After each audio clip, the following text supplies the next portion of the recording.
Nisa boleh naturang ken marama ke kemni na lalai ena biasa na tinkava ena nonda bunua covid.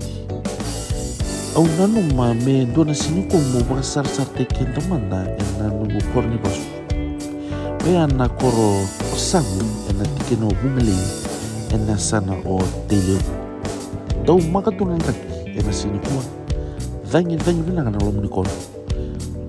Dona ka maruta gini ndo ngandi ena nungu korni basu. Na bunua ni Sisili oni reda tomengos.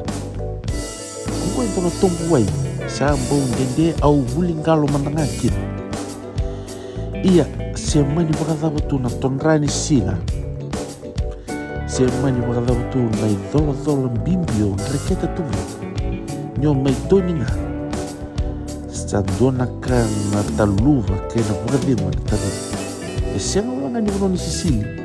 Ebuno talaga ni sabasawa vira na marama na lom ni kono. Ebun kasarvir na lubi sabu era buling kalo meti. Oni reita mo rin to may na may tarto ko biya buli suki.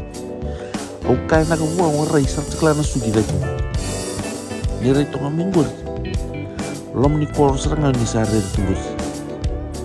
Era buko nang kasi era may tarato na koro era doon na delang.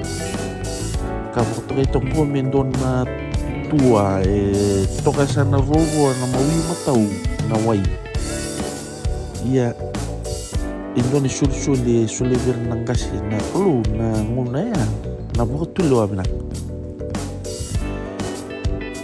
gorengan alam ni kor ni sare tonggor ni kay nana magiti kong may anang ngauna kataraba na sotal na italan na bakaungkong na daura gitu kan membalik tau nga nalom ni korong o sa bungali telu ni kita nama gitu mai ni ngay